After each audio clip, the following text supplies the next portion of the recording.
Jesucristo es un ser humano, es español y de sexo masculino. Por ello esperará vivir 75 años, 10 meses, 24 días, 19 horas y 12 minutos. Si hubiera sido una mujer, esperaría vivir 82 años, 9 meses, 18 días, 14 horas y 24 minutos. Casi 7 años más. Este perro vivirá mucho menos, pero no le importa. Al contrario que nuestro ser humano, no es consciente de su propia existencia. La vida del can y la del resto de animales consiste en asegurar la continuidad de su especie. Nuestro ser humano, debido a un encéfalo altamente desarrollado, ha dejado atrás esa etapa primaria. Si le preguntamos acerca del sentido de su vida, no hallamos respuesta. Entonces, ¿cuál es el sentido de la existencia de un ser consciente de su existencia? ¿Dios? ¿Lucro? ¿Poder? ¿Amor? ¿Conocimiento? ¿Pasar a la posteridad? ¿Alcanzar una nueva dimensión? Hipótesis. Para razonar con más facilidad, hablemos en términos más sencillos. Dibujamos una línea recta que representa el transcurso de la vida de nuestro ser humano, desde su nacimiento hasta su muerte. Pero ante la imposibilidad de conocer la forma y momento de esta, la representamos con un círculo que denominamos único fin, supuesto e incierto. Fin real y objetivo en vida para su existencia. La dirección en la que van encaminados los actos del ser humano, o en su defecto, la muerte sin más. Creo que el sentido de mi vida es llegar a ser viejecita y en compañía de mis amigos, la gente que quiero y siendo súper feliz. Desarrollarme como persona, como mujer y tratar de ayudar a otras personas que les pase lo mismo que a mí. Es algo que todavía no me he planteado. El mío es hacer cine y saltar de un avión en movimiento, pero con paracaídas. Dibujado el fin, se podría pensar que alcanzarlo no debería significar el fin de su existencia, aunque no se puede asegurar. Habría que estudiar si a ese fin solo se puede llegar una vez alcanzada la muerte. Rodeamos la línea de óvalos.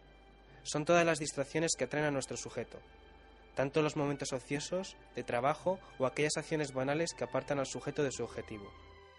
Nos queda una línea recta hacia un fin que es distraída por estos óvalos. Podríamos decir ya que esta línea no es recta.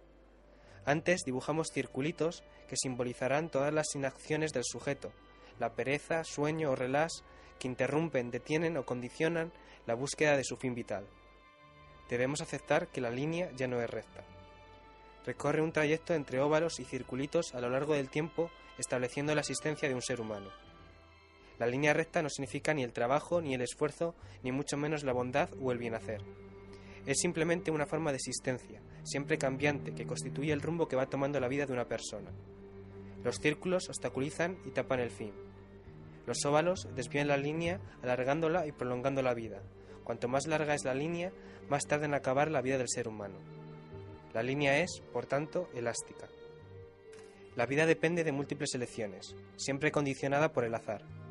El sujeto, a menudo, se pierde entre acción y acción, pierde de vista su objetivo, y bajo un nuevo punto de vista puede modificar su perspectiva y su rumbo.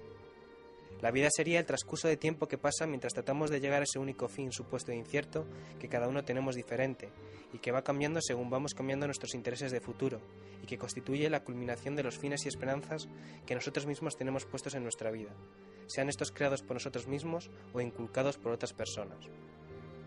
Los óvalos y redondelitos, los obstáculos, no confundir con maldades, impiden llegar a la mayoría de la gente a su fin en vida. La ambición de querer más hace a gran parte del resto acercarse pero nunca alcanzar dicho fin. Si no se da el caso de que dicho fin sea una meta inalcanzable desde un principio.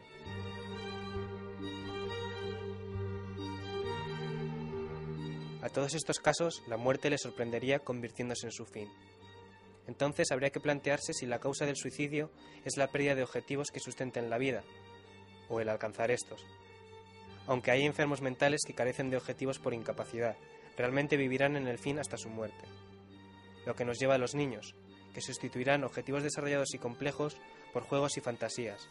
En un entorno donde las opciones son reducidas, serán ellos los que sean óvalos u objetivos para sus padres.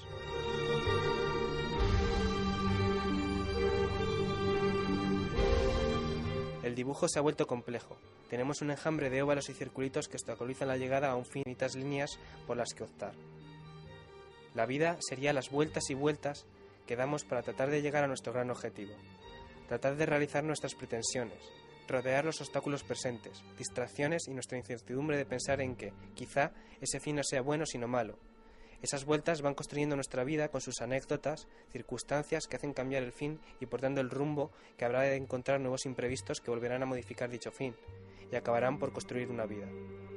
Por lo tanto, no habría más que una vida pasada donde antes había un fin.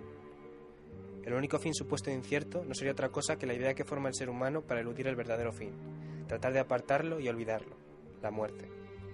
Aunque para decir que el final es la muerte no sea necesario hacer ningún documental.